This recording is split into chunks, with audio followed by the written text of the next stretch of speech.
No niin, moi kaikille. Täällä ollaan taas yhteysillassa kulmakivessä täällä One Big Familyn kanssa ja tervetuloa myös TV7 Plusan kuuntelijat. Meillä on tässä aina ollut tällainen pieni, mistä jaamme aina itse kukin, mitä Herra sydämelle on antanut. Viimeksi Roope puhui hienosti tuosta luovuudesta ja itseä jotenkin puhutteli se ja katsotaan mitä tästä itse tulee. Mä lähden vaikka täältä luomisesta kanssa liikkeelle, niin kuin Roope lähti. Mutta itse ajattelin, että tänään puhuisin vähän siitä, että kuinka iso voima meidän sanoissa on ja miten tärkeää, että miten me käytetään ja miten me puhutaan. Ja nyt en puhu siitä, että minullakin joskus huono artikulointi, en puhu siitä, vaan siitä, että mitä se meidän sanat niin kuin merkitsee ja mikä vaikutus sillä on, kun me puhutaan joko negatiivista tai hyvää, omaa elämää tai toisten elämää, niin se on hyvin tärkeää. Mutta täällähän me, niin kuin viimeksi oli, että Roopekin aloitti täältä, että Jumala loi täällä, niin hän sanoi, Jumala sanoi, tulkoon valkeus, ja silloin valkeus tuli. Eli Jumalan puheessa oli voima, se mitä hän sanoi, se tapahtui. Ja valkeus, ja tämä voisi kuvata vaikka elämää, että niin kuin Jeesuksenkin sanottiin Jeesuksesta, että minne me mentäisiin, että sulla on ne elämän sanat. Niin yhtä lailla Jumala, kun puhui niitä asioita, niin ne tapahtui. Ja Johanneshan täällä sanoo evankeliumissa alussa ihan siitä Jeesuksesta, että hän oli se elämän sana. Ja luetaan täältä ihan tämä alku täältä Johanneksen evankeliumin, kun löydän sen täältä.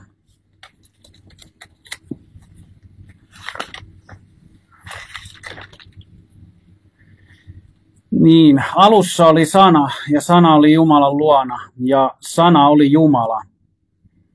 Hän oli alussa Jumalan luona. Kaikki on syntynyt hänen kauttaan, ilman häntä ei ole syntynyt mitään, mikä syntynyt on. Hänessä oli elämä, ja elämä oli ihmisten valo. Ja valo loistaa pimeydessä, eikä pimeys ole saanut sitä valtaansa. Että tässäkin sanotaan, että Jumala löi, että valkeus tuli, niin puhuttiin tästä maailman luomisesta, mutta Jeesus oli se todellinen valkeus. Ja kun me, ketkä uskotaan, niin meidän sanat pitäisi olla niin kuin, tai ei pidä olla, mutta parasta olisi, että me saataisiin jonkunlaista ymmärrystä Jeesukselta, että kuinka me puhutaan ja kuinka me käytetään sitä voimaa, joka meidän sanoissa on. Mulla ei nyt ollut sellaista varsinaista valmistelua, mutta tämä voi vähän mennä laidasta laitaan tämä keskustelu tänään, mutta uskotaan, että Jumala jotakin avaa tänään tästä. Ja rukoillaan tähän alkuun. Minusta tuntuu, että tuossa käytiin vähän maailmaa kiertämässä ja siellä nyt sen suurempia opetuksia kuin täällä, mutta joskus kun joku Jumalan ihminen on vähän pidemmällä kuin itse, niin sit huomaa, että siinä heidän puheessa on sellainen voima, oli se profetaalisuutta tai muuta, niin se vaikuttaa meissä muutosta. Ja mä en nyt sano, että itse olisi jotenkin niin kuin kauan kasvanut tai muuta, mutta jokaisen meillä on joku voimantaso, joka voi tehdä jotakin muutosta meidän sisimmässä. Mutta rukoillaan sitä, että Jumala saa vaikuttaa tätä meidän elämässä tänään. Kiitos Jeesus. Kiitos, että me saadaan kääntyä sun puoleen ja etsiä sinua. Kiitos, että pyydetään tähän, että sun pyhä henki saa liikkua vapaasti ja koskettaa jokaista tänään ja puhua niitä asioita jokaiselle, mitä kukakin tarvii tähän hetkeen ja mistä jokainen saa ammentaa niin kuin voimaa omaa elämäänsä ja uutta ilmestystä ja ymmärrystä sinusta. Ja siitä, kuinka me käytetään omaa puhetta. voimannuttaaksemme toisiamme tai nostaaksemme tai rohkaistaaksemme tai ehkä joskus ojentaakseenkin, niin siinä tulisi olla sellainen rakkauden sävy. Mutta miksi sitten lähdin tähän aiheeseen, niin mä luin jotain täältä Raamatusta, löysinkö me sen kohdan täältä, mistä niin kuin lähdin liikkeelle. Tämä nyt on vähän tällainen sivujuone vaan, että mistä lähdettiin liikkeelle, mutta tämä nyt ei liity varsinaisesti tähän sanojen merkitykseen. Mutta luin ihan apostolian tekoja täällä, ja tämä on 18:24. Jumala, joka on tehnyt maailman ja kaiken, mitä siinä on, hän, joka on taivaan ja maan Herra, ei asu käsin tehdyssä temppelissä, eikä hän ole käsin palveltavissa, eikä hän tarvitsisi jotakin, ja ikään kuin hän tarvitsisi jotakin, hän, joka itse antaa kaiken elämän, hengen ja kaiken muun. Eli tässä nyt puhutaan siitä, että hän ei asu niin kuin ihmiskäsin tehdyssä temppelissä. Ja jos me uskotaan Jumalaa ja ymmärretään, että mehän ollaan Pyhän Hengen temppeli, että Pyhä Henki asuu meissä. Kun ollaan Jeesus otettu vastaan, niin Jeesus lupasi sen Pyhän Hengen meille, että hän tulee asumaan meihin. Niin me ollaan se temppeli, jossa Jumala itse asuu ja hänen henkensä. Mutta niin kuin tämä, jotenkin mä ajattelin, että miten se sitten on, kun eikö se Jumala muovannut meidät? Että miten se Jumala voisi asua meissä, kun me ollaan käsin tehty, jos hän on muovannut. Mutta sitten mä näin rukouksessa, kun mä rukoilin ja kysyin tätä, että miten se sitten oli, että jos Raamattu sanoo siellä, että Jumala muovasi meidät, siellä oli aamukaste levinnyt sinne, mitä hän oli jo luonut sinne metsään tai muuta, mutta sinne tuli aamukosteus ja sitten sanotaan, että hän siitä maan tomusta ja sen kosteuden kautta pystyi muovaamaan ihmistä. Niin mä näin, kuinka Jumala muovasi sitä ihmistä ikään kuin savenvalaja. Me tiedetään, että se savi ei pysy muodossa, jos ei se ole uunissa, jos ei sitä kuumenneta. Niin mä näin silleen, että Jumala puhuu koko ajan meidän elämään. Tavallaan, että hän loi, niin kuin sanotaan, että meidät on luotu siellä äidin kohdussa, niin mä näin, että Jumala muovasi meitä siitä niin kuin maan savesta tai aatamia, mutta yhtä lailla meitäkin on tälleen niin kuin saman kuvan kautta tavallaan luonut. Mutta hän puhui koko ajan meidän elämää ja siitä puheesta tuli sellainen rakkauden lämpö ja oikeastaan liekki, joka toi sen muodon, kun Jeesus muovasi ja katsoi, nyt on hyvä muoto, että tällaisen mä haluan vaikka Roopesta, Soniasta tai minusta luoda, niin sitten hän alkoi puhumaan siihen niitä asioita, joita meidän on kätketty, niin se niin kun otti sen muodon, jonka Jumala puhui meidän elämään. Tämä nyt on ihan se, minkä mä rukouksessa näin, mutta tämä voi pitää paikkansa tai sitten ei, mutta tämä ainakin auttoi minua siinä, kun jäin kiinni tähän, että Jumala ei asu käsin tehdyssä temppelissä, mutta se on ihmiskäden, tässä puhutaan ihmiskädessä, että ei oteta niin kuin tätä asiaa pois, mutta tällaisesta mä lähdin niin kuin liikkeelle, että niissä oli valtava voima niissä Jumalan sanoissa. Ja meissäkin on tavallaan Jumalan puheen kautta luotu sellaisia asioita siellä äidin kohdussa. Sanotaan, että Jumala virkkas, tai ehkä eri käännöksiä, miten se sitten siellä äidin kohdussa Jumala muovasi meitä. Niin yhtä lailla mä uskon, että sinne Jumala puhui niitä asioita meidän elämään, mitä hän haluaisi myös niin kuin niitä ominaisuuksia, mutta puhui myös sen kutsun tavallaan, mihin meidät on kutsuttu ja tarkoitettu, että me voidaan löytää se ja meillä on ne kaikki tarvittavat ominaisuudet meissä. Ja tavallaan se rakkauden puhe ja se sellainen tuli, niin se on niin kuin muovannut meidät just sellaiseksi, niin kuin meidän itse kukin kuuluu olla. Ja toinen asia, kun mä tuossa opetin tuolla Kolanilla rististä, niin sitten mä aloin miettiä tämän sanojen kautta sitä, että no mitä se Jeesus siellä ristillä sitten sanoi. tämä nyt hyppii tälleen vähän, mutta tämä on vähän niin kuin sieltä täältä puheesta, sanoista tänään, että tämä ei ole niin kuin sellainen järjestelmällinen puhe, mutta koittakaa pysyä mukana. Mutta mä uskon, että Jumala puhuu niin kuin rakkauden sanoja Jeesuksellekin joka hetki, kun Jeesus meni aina sinne niin kuin yksinäisyyteen tai kohtaamaan Jumalaa, niin Jumala puhuu aina niitä asioita, joita hän oli niin kuin varannut Jeesuksella. Ja niitä valmistettuja tekoja, niin hän puhui niitä asioita, että ne tulisi esiin. Ja Jeesus kulki sitä aina joka päivä siinä, mitä Isä oli näyttänyt, mitä Isä oli sanonut. Että hän meni aina siihen niin kuin kuulemaan sen. Ja tähän itsekin haluaisi niin kuin rukouksessa päästä, että odottaa, että Isä, että mitä sä olet varannut mulle tälle päivälle.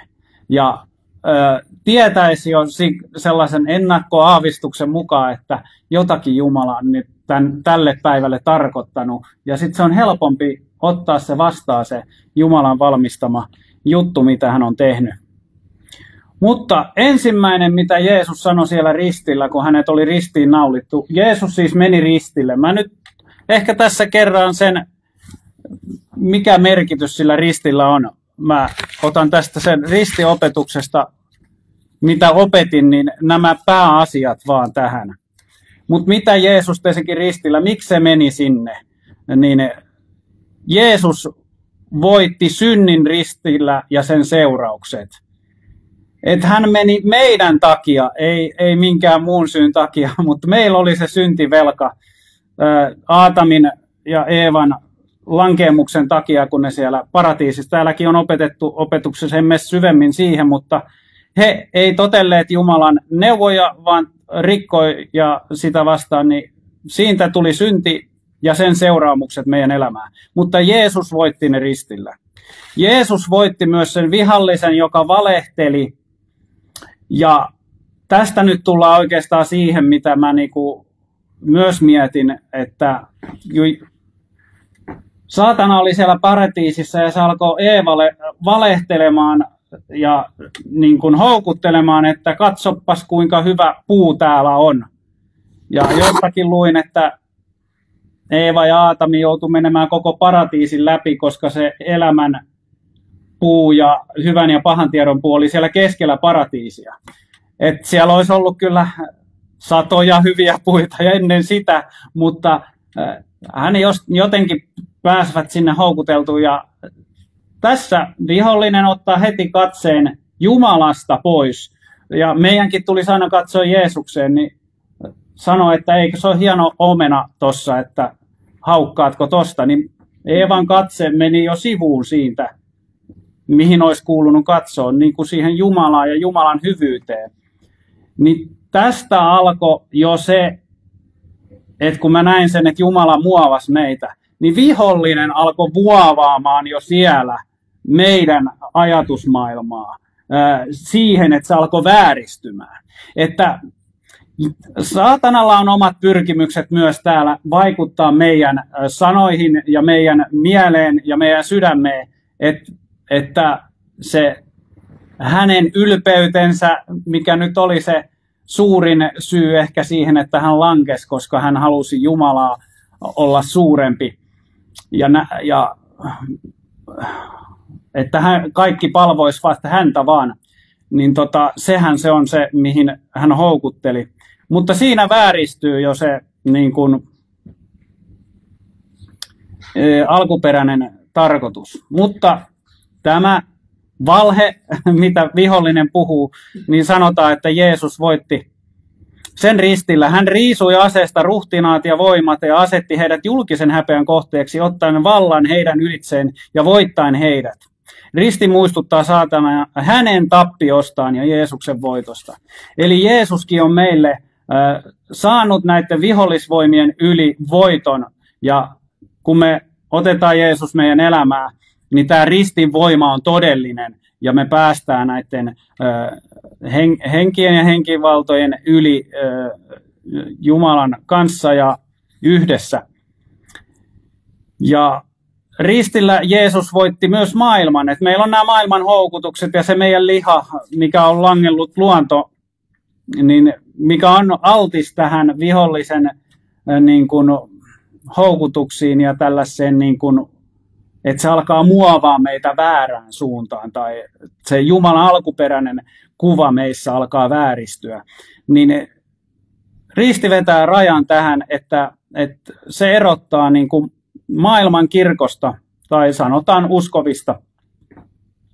Kirkosta voi tulla väärä kuva, mutta maailman rakkaus ei ole niin kuin isän rakkauden kanssa niin kuin samanarvosta. Ja Jumalan rakkaus on sellaista syvää ja hoitavaa ja eheyttävää ja voimallista.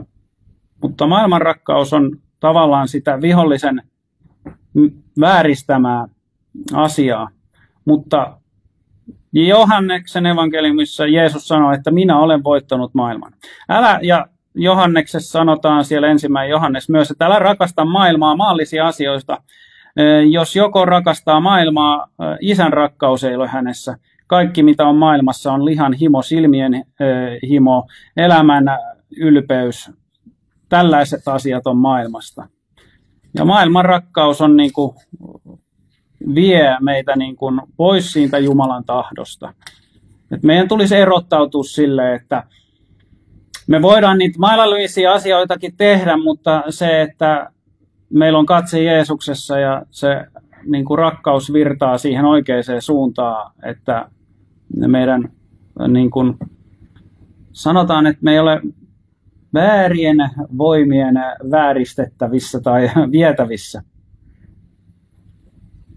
Ja sitten Jeesus voitti myös sen ristillä sen lihan, eli meidän vanhan luonnon, että me ei olla enää synnin orjia, vaan vapauteen Kristus meidät vapautti ja meillä on niin kuin mahdollisuus sen ristintyön kautta myös niin kuin voittaa tällaiset lihalliset asiat meidän elämässä. Jeesuksessa meillä on mahdollisuus voittaa liha tässä ja nyt.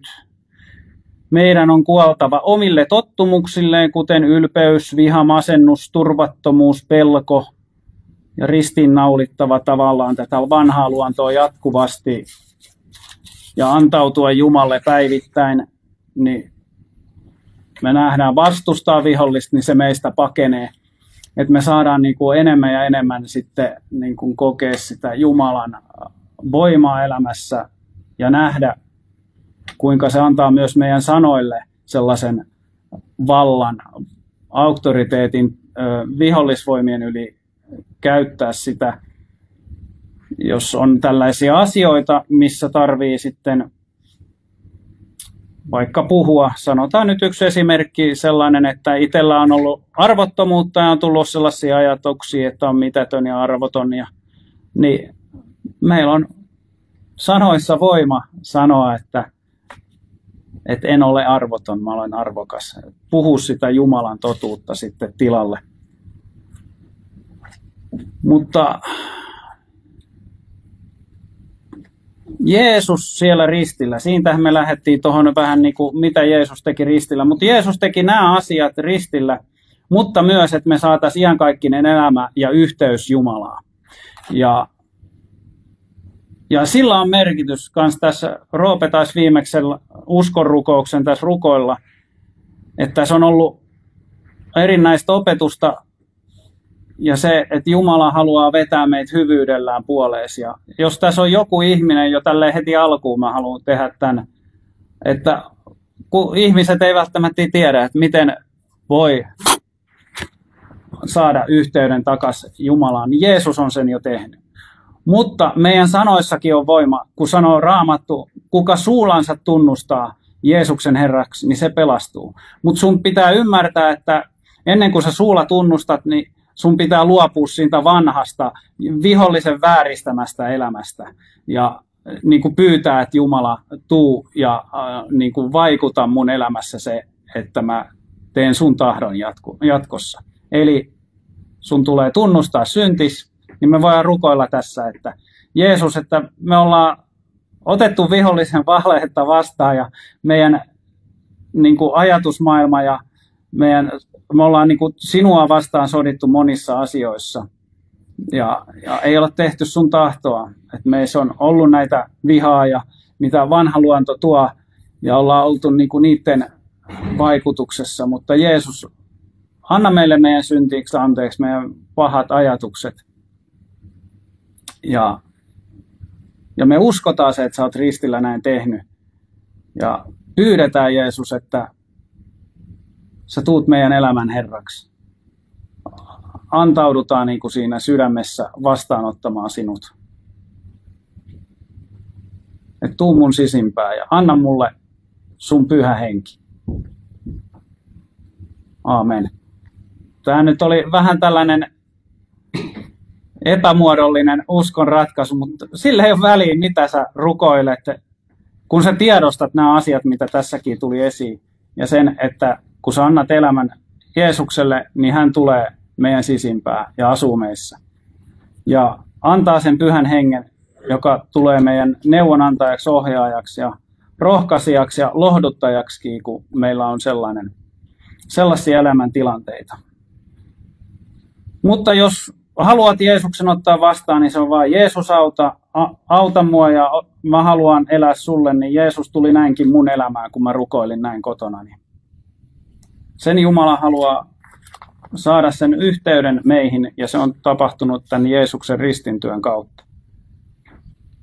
Mutta jos palataan näihin sanoihin, niin Jeesus sanoi siellä ristillä tosiaan sen ensimmäinen sana, mitä hän sanoi siellä oli, että antakaa heille anteeksi, sillä he ei tiedä, mitä he on tehnyt. Ja anteeksianto on aika tärkeä asia. Mä tuon tähän yhden esimerkin.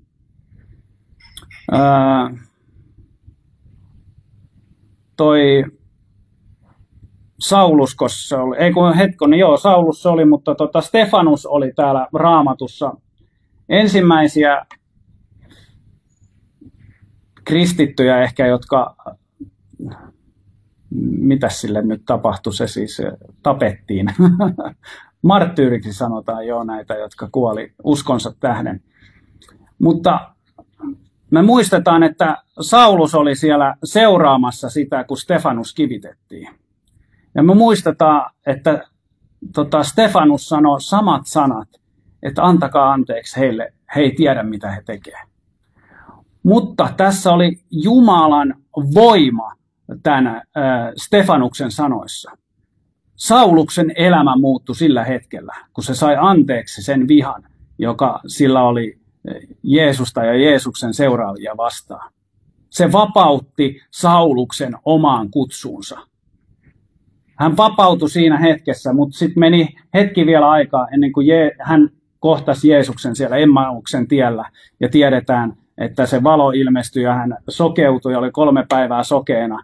Ja sitten tuli Ananias, joka siunasi ja tämä Paavali sai pyhän hengen siinä. Mutta Jeesus kohtasi hänet siellä valona ja tästä Saulus sokeutui ja Sauluksesta tuli siis Paavali, joka on kirjoittanut suurimman osan tästä Raamatusta melkein. No, joku tietää ehkä paremmin minkä osan, mutta Uudesta testamentista ehkä suurimman osan kirjoituksista. Mutta se anteeksiannon voima siinä ja ne sanojen voimat, kun me annetaan anteeksi ja sanotaan se ääneen, niin siinä on voima. Se vapautti Paavalin olemaan Paavali tai Sauluksen olemaan Paavali ja elämään siinä kutsussa, johon hänet oli siellä muovattu ja puhuttu ne rakkauden sanat. Mutta hänellä oli se vääristymä, mitä vihollinen oli vääristänyt ja uskonnollisuus. Ja hän luuli tekevänsä Jumalan tahdon, kun hän mestasi kristittyjä, ajoi takaa ja vei vankilaa. Ja niin kuin tässäkin kivitettiin tämä Stefanus. Tällainen uskonnollisuus voi sumentaa meidän niin kuin, totuuden ja armon, mikä meillä on Jeesuksessa. Niin voidaan sanoutua siitä silleen irti. Mutta meidän tehtävä on myös antaa ihmisille anteeksi. Jos meillä on niin kuin tällaisia kokemuksia, missä me ollaan tultu satutetuksi, loukatuksi, niin tavallaan se anteeksianto vaikuttaa siihen, että me itsekin päästään vapaaksi ja tavallaan tällaiset voi sitoa meidät sitten myös paikalleen. Mutta näistä voi päästä siis eteenpäin ja läpi näistä tällaisista kokemuksista ja anteeksiannon voi antaa. Mutta se vaatii tietyn prosessin, että sä pääset niin kuin kokonaan yli näistä, että se ei millään tapaa enää tunnu sun sisimmässä kipuna tai muuna tällaisena tunteena. Mutta sitten toinen, mitä Jeesus sanoi siellä ristillä, se oli tälle ryövärille, kun se ryöväri, toinen pilkkasi sitä ja toinen ryöväri ja sitten tämä toinen vähän niin kuin puolusteli Jeesusta, että mehän ollaan täällä niin kuin ihan meidän rikoksien takia. Eli hän tavallaan tunnusti, että hän on syntinen, että hän on tehnyt, mulla on aika iso rikosrekisteri, niin kuin sullakin sanoi sille toiselle ristillä olevalle. Ja tämä on syytön, joka tässä meidän välissä on, tämä Jeesus. Että miksi sä häntä syytät? Ja hän tunnusti tavallaan siinä, että hän on rikkonut Jumalaa vastaan. Ja tästä Jeesus sanoi vapauttavat sanat tälle miehelle, että tänä päivänä sinä tulet olemaan minun kanssani, minun valtakunnassa. Eli tavallaan se, kun me tehdään tietoinen päätös uskoa Jeesus kaikkivaltiaana, Herrana, Messiaana, mikä hän todella on, niin Jeesus tulee meidän elämään ja me saadaan olla. Ja jo tänä päivänä, kun me otetaan Jeesus vastaan, niin se yliluonnollinen elämä alkaa meissä jo tässä hetkessä. Ei tarvi odottaa sinne taivaaseen, että me saadaan kokea jotakin Jumalasta, vaan jo tänä päivänä me saadaan kokea sitä valtakunnan todellisuutta, mikä Jeesuksen ja Pyhän Hengen kautta voi olla ja asua meissä. Ja kolmas asia, mitä Jeesus sanoi ristillä.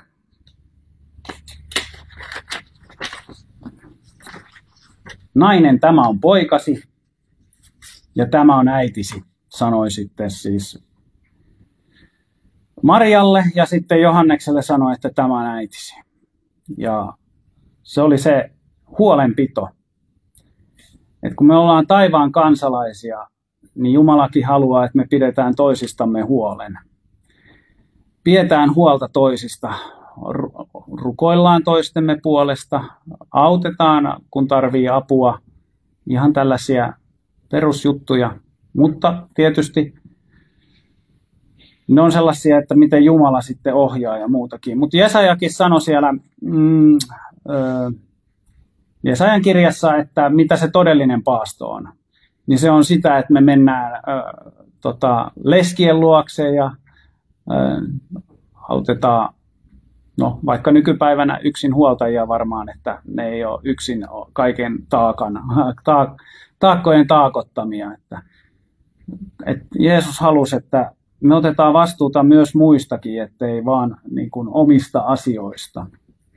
Ja orvotkin, että heistäkin pidetään huolta. Nämä on nyt ajatuksia, mitä tästä nousi siis, mitä Jeesus sanoo siellä ristillä. Ja neljänneksi Jeesus sanoo sitten, Jumalani, Jumalani, miksi minut hylkäsit? Niin tällainen hylkääminenhän on valtava sellainen sanokaa se sana, kun mulle emotionaalinen, ei meinaa kieli taipuu, niin vaikea sana. Mutta tässä huomaa, että kun itsellä on lukihäiriötä, niin tällaiset sanat on vaikeita. Mutta sellainen syvä no niin, te tiedätte sanan. Kaikki muut tietää, mutta mä en tiedä mikä se on, mutta joo. Mutta se oli sellainen, että tällainen hylkäämiin on emotionaalinen haava, joka voi tuoda kärsimystä meidän elämään. Mutta tästä pitäisi päästä eroon. No joo, mutta Jeesus koki niin syvää hylkäämistä, että Raamatussa siellä sanottiin, kuinka se vuosi siellä, tai hikoili verta ja oli ahdistuksissa. No, meillä on taivaalliset sotajoukot. Mä oon tästä ennenkin sanonut, että enkeli tuli ja ravitsi ja lohdutti sitä. Opetuslapset nukkuu ja Jeesus sai kokea muiden hylkäämäksi. Meilläkin voi olla elämässä tällaisia tilanteita, että me voidaan tulla niin kuin toistemme hylkäämäksi. Mutta mehän haluttaisiin olla sellainen yhdistys tai kristillinen seurakunta tai mitä me sitten ollaankaan, mutta ennen kaikkea me halutaan olla niitä, jotka tosiaan niin saisi olla tukena silloin, kun meillä on vaikeuksia. Jos meillä on hankalia asioita elämässä, niin me voitaisiin tuoda sellainen tuki ja lohdutus, että kyllä me toistemme olkapäätä tarvitaan. Ja sitten voi olla tällaisia taisteluista, niin kuin siellä Vanhassa testamentissa tämä kertomus siitä, kuinka Israelit soti siellä, oliko ne taas filistealaisia tai joku muu kansa siellä, ketä vastaan, heillä oli kovat tappelut, niin Mooses oli siellä sen sauvan kanssa, että niin kauan kuin Mooses jaksoi pitää sitä sauvaansa siellä ylhäällä, niin Israel oli voitolla. Joosua oli siellä, joka taisteli, mutta sitten siellä oli Huuri ja kukas se toinen sillä toisella puolella oli, joku muu, mutta ne piti sitä keppiä sitten ylhäällä, kun Mooseksen käsi väsy. Mutta antaa hyvän kuvan siitä, että näin meidänkin tulisi olla toistemme tukena. Ja näin me saadaan niistä vihollisvoimista ja vihollisjoukoista, joiden kanssa me taistellaan elämässä, niin voitto. Ja siinä yhteydessä on voima, että kun me yhdessä tehdään, meillä voi olla jokaisella se oma rooli, että joku on sen sukukunnan päämies ja se on siellä, jonka käsiä tulee sitten kannatella ja toiset sitten siellä taistelee ja juoksee, minkä kerkee.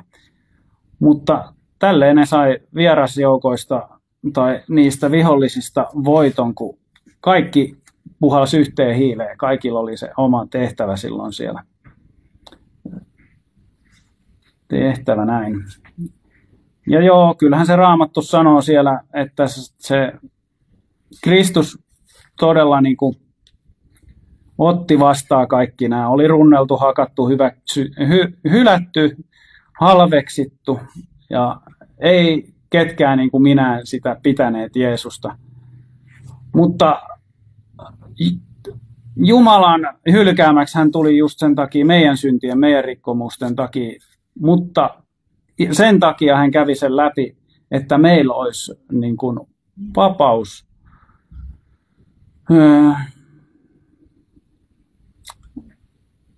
siinä ja turva niin kuin Jumalassa. Että niin kuin Raamattu sanoo, että hän ei hylkää eikä jätä meitä, niin Jeesus kävi läpi tämän hylkäämisen, että meillä olisi turva Jumalassa, että meillä olisi se yhteys taas takaisin Jumalaan.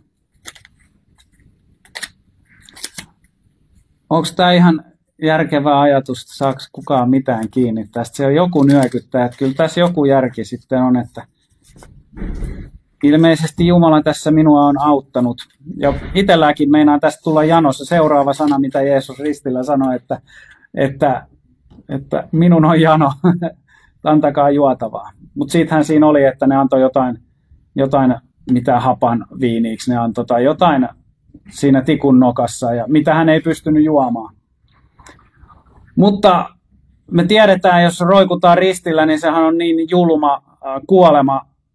No, joku tukehtuminenhan voi olla vielä pahempi kuolema, mutta että kaikki sun elämän voima, kun otetaan, niin sitten siinä loppuvaiheessa tulee se jano, että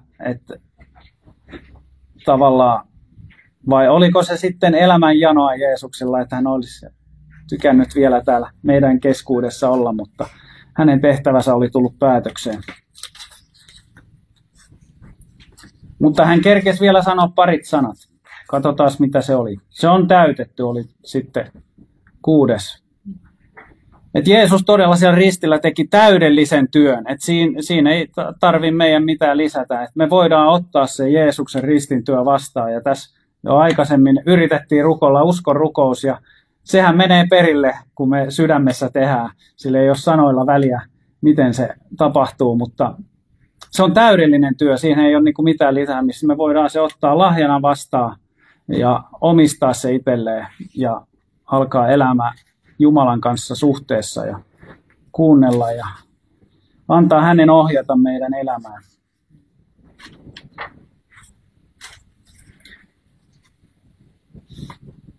Ja viimeinen, mitä Jeesus sanoi ristillä, että Isä, sinun käsiisi minä annan henkeni. Että vaikka hän koki tämän hylkäämisen, hän tiesi taivaan Isän kumminkin. Ja tunsi hänet ja niin hän antoi henkensä vapaaehtoisesti.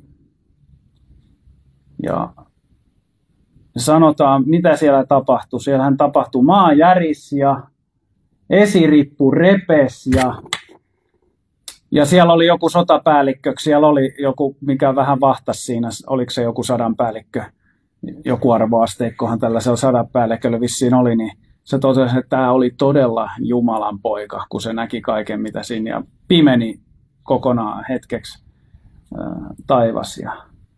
Mutta se esirippu repes, niin meillä on Jeesuksen ristintyön kautta pääsy sinne kaikkein pyhimpään.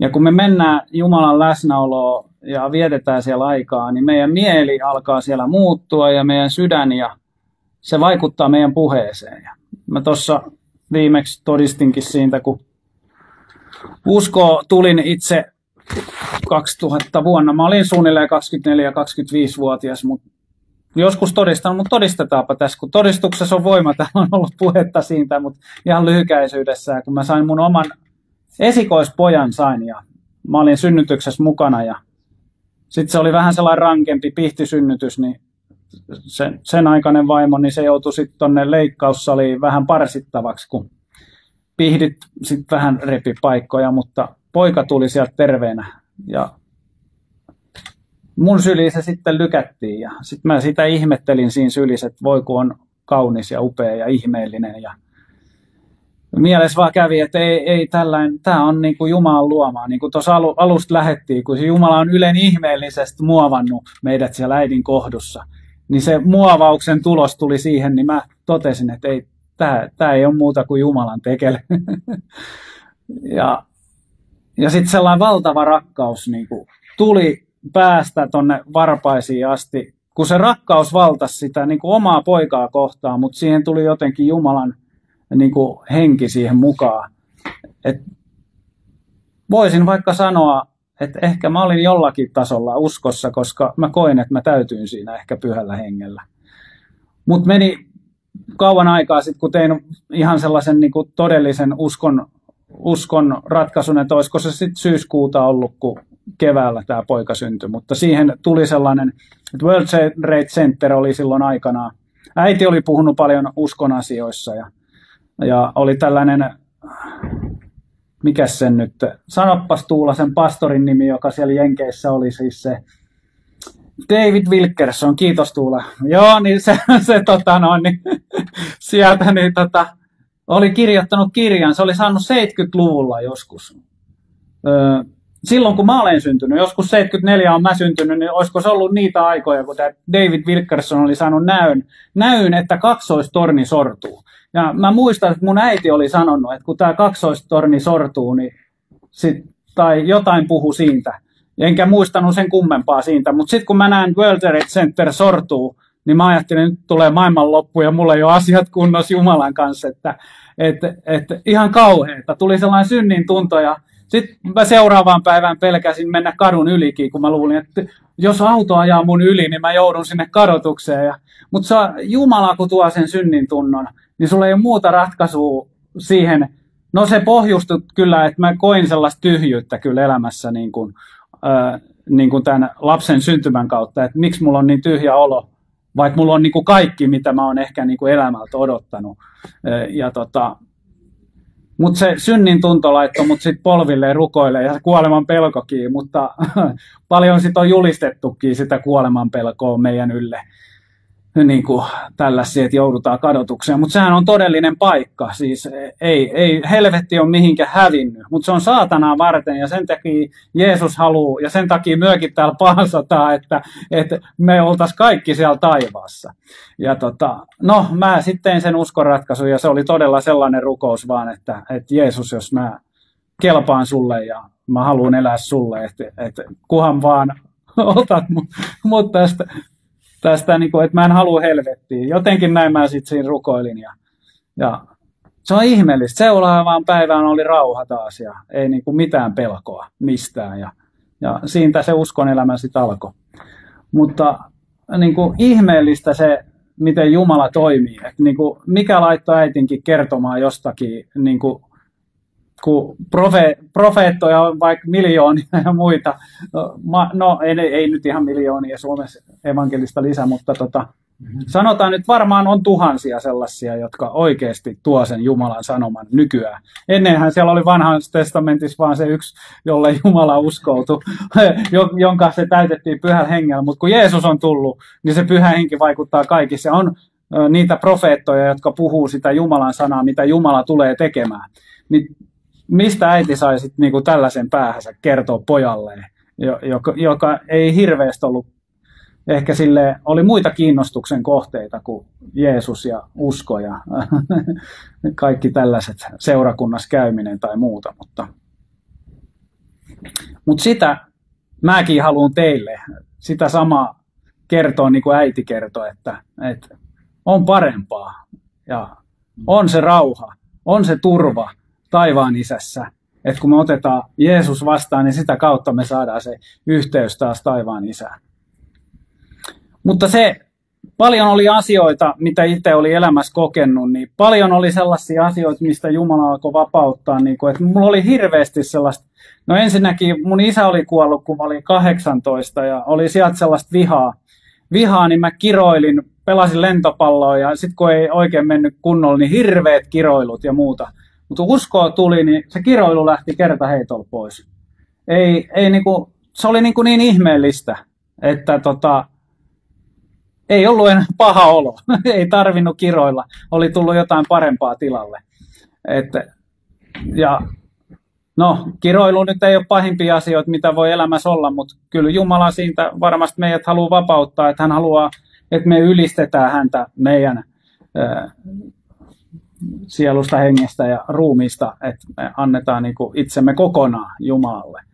Ja paljon oli mulla tässä sanoja. Onkohan mulla tässä nyt aikaa? Voimme vähän niin kuin näistä, mitä Raamattu sanoo. No, tämä nyt on aika yleinen sana tämä, tai sitä, mitä käytetään paljon, koska tämä on niin totta, että Jesajassa tosiaan niin kuin sanotaan näin, että Herran sanan vaikutus, tämä on nyt Jumalan sanasta, kun Jumala puhuu, nyt mikä vaikutus sillä on. Mutta Jumalahan voi puhua meille ja me kun puhutaan eteenpäin, niin siinä on se sama voima. Niin kuin sade ja lumi tulevat taivaasta, eivätkä sinne palaa, vaan kostuttavat maan, tekevät sen hedelmälliseksi ja versovaksi. Niin se antaa kylväjälle siemenen ja syöjälle leivän. Niin käy minun sanani myös, joka minun suustani lähtee, ei se palaa luokseni tyhjin toimin, vaan toteuttaa sen,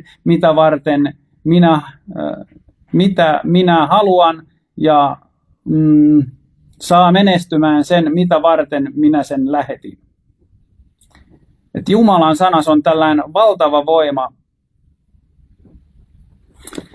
ja se toteuttaa sen. Että mekin voidaan olla niin kuin sillä herkkiä kuulemaan Jumalaa, ja kun me puhutaan ne asiat toisten ihmisten elämään, niin se tekee ja vaikuttaa meissä niitä asioita, mitä pitääkin. Et voidaan päästä vapaaksi, jos ei tupa tai toi kiroilu lähde sillä, että Jeesus tulee sun elämään, niin siinä voi joskus tarvia sen myös, että Jumalan sana saa sua niin kuin hoitaa ja parantaa. Mutta me ollaan vajavaisia ja meillä on kaiken näköisiä, voi olla riippuvuuksia pitkin elämää, eikä ehkä välttämättä kaikki vapaudu siis elämänsä aikanakaan. Mutta tärkeintä on se, että me pyritään siihen ja tavoitellaan sitä, mikä on hyvää, otollista ja mikä on Jumalan mielenmukaisia asioita, niin niihin meidän tulee niin kuin kurottautua. Mutta tällaisia asioita. Paljon se kello vieläks me höpötellään? Onkohan siellä porukka jo kyllästynyt tai vai innostunut niin kuin kuulemaan lisää, mutta ehkä mä luulen, että tässä alkaa niin kuin tämä nyt oli vähän tällaista niin kuin mutta sanasta nyt tällaista yleistä höpinää tällä kertaa, mutta mä uskon, että Jumala tässä jotakin näiden kautta avaa teidän elämää ja jos siellä on joku uskonratkaisun tehnyt ja haluaa ottaa, niin se on vaan, että Jeesus, tuu mun elämään, niin Jumala tulee ja näyttää, että miten se on mahdollista. Ja sitten on hyvä mennä seurakuntaan, missä on muita, jotka uskoo samaa asiaa, niin pääsee siihen kasvuun ja saa rohkaistua elämässä. Mutta rukoillaan tässä vielä, joo. Kiitos Jeesus, kiitos Jeesus. Kiitos Jeesus.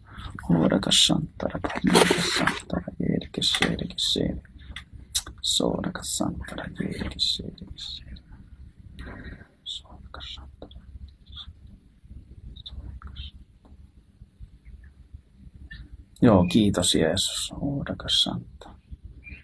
Joo, pyydetään tähän, että sä tuut ja näytät jotakin asioita ja puhut jotakin, nyt kun on tää sun sanas aiheena, niin sä voit puhua profetaalisia sanoja, sä voit puhua rohkaisun sanoja, voit puhua lohdatuksen sanoja, ja niitähän sä jo oot tuossa vaikuttanut ja puhunut. Kiitos Jeesus.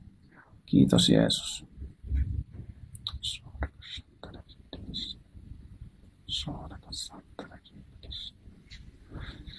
Joo, mulla tulee tää sananpaikka mieleen. Kengännauhat aukesi, solmitaan ne tässä samalla.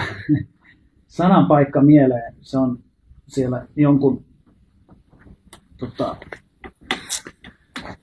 lopussa se, että annetaan niinku pyhä suudelma, mutta mä näen niinku tällaisen pyhän suudelman, niinku, mikä otsalle annetaan, mutta mä niinku koen tämän, että joku kaipaa ystävyyssuhteita, on yksinäisyyttä ehkä, tai on ehkä sellaista, niin kuin,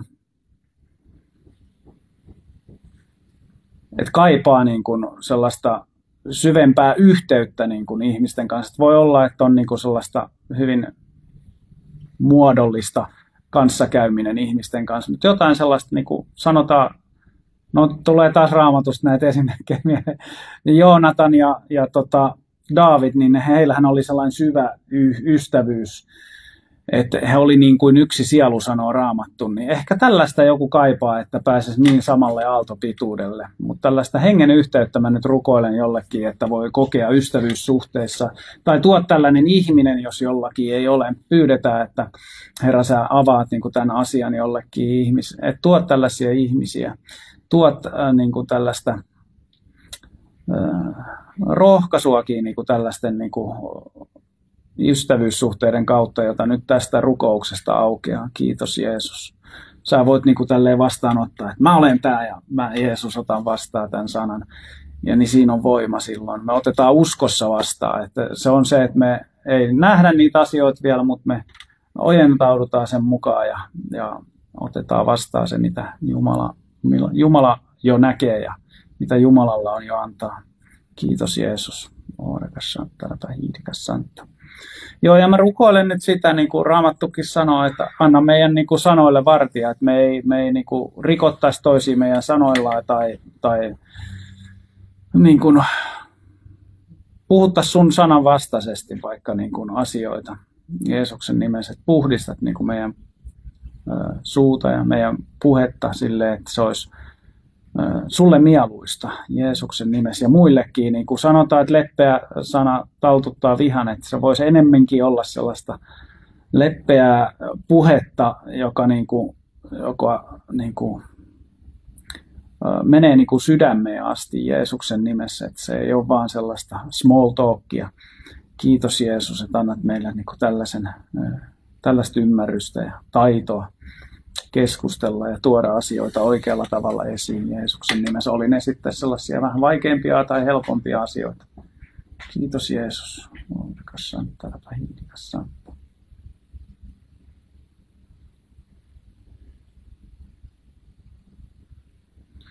Joo, itse ihmettelee tuossa vasta ikää. Meillä oli sellainen tapahtuma tuolla Kolanilla ja siellä oli paljon meitäkin, ketä tässä on, niin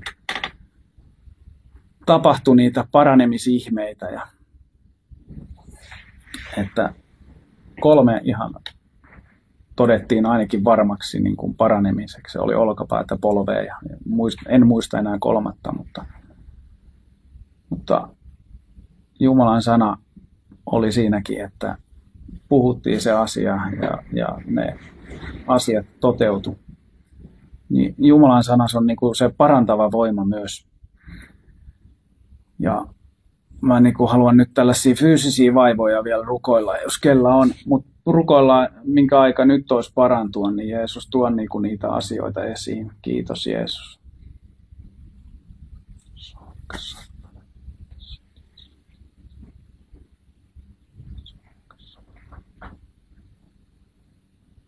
Jo en tiedä mitä tämä on, mutta mä niin kuin näen sellaisen varjon täällä niin kuin takana. Ja jotenkin, no täällähän ei mitään raajoja ole, mutta niin kuin tulee vähän niin kuin sana varjokipu. Mutta tavallaan, miksi täällä varjo niin kuin takana olisi, mä niin kuin rukoilen nyt sitä Jeesuksen nimessä, että mitä tämä niin kuin kuva tarkoittaa. Tämä on niin kuin menneisyyden, tämä on takana, niin sellainen menneisyyden kipu, että nyt saisi päästä jostain menneisyyden kivusta, mikä vaikuttaa ihan, että se on niin kuin sellainen traumaattinen kokemus, niin se vaikuttaa myös niin kuin nykyiseen elämään. Niin nyt tällainen niin kuin traumaattinen kokemus, niin kuin, tuossa niin kuin sanoin, että voi asioista päästä niin kuin läpi, mutta sun pitää päästä yli, että sä unohdat kokonaan sen, että sä oot täysin vapaa. Nyt mä niin kuin pyydän, että joku pääsee tällaisen traumaattisen kokemuksen, niin kuin, että se ei enää muistuta, sä et muista sitä, niin kuin synneistäkin sanotaan, että niitä ei enää muisteta, niin tämä kipu lähtee samalla tavalla Jeesuksen nimessä. Tällainen menneisyyden kipu Jeesuksen nimessä. Teet niin kuin tällaisen yliluonnollisen ihmeen ja paranemisen tässä Jeesuksen nimessä. Aika usein se on prosessi, mutta sä voit tehdä niin kuin hetkessäkin tällaisen muutoksen. Ja nyt me rukoillaan sitä yhtäkkiä. Matteus vai Markusko se siellä evankeliumissa. Kaikki tapahtuu yhtäkkiä. Se paraneminkin voi käydä näin tänään Jeesuksen nimessä. Joo. Mutta käytetään meidän sanaa viisaasti ja meillä on niinku uskovilla, meillä jokaisella on sellainen profetaalinen sana, että me voidaan rohkaista, kehottaa ja joskus ojentaakin, mutta on sellaista lohduttavia ja rakkaudellisia sanoja, niin käytetään niitä, mitä Jumala nostaa.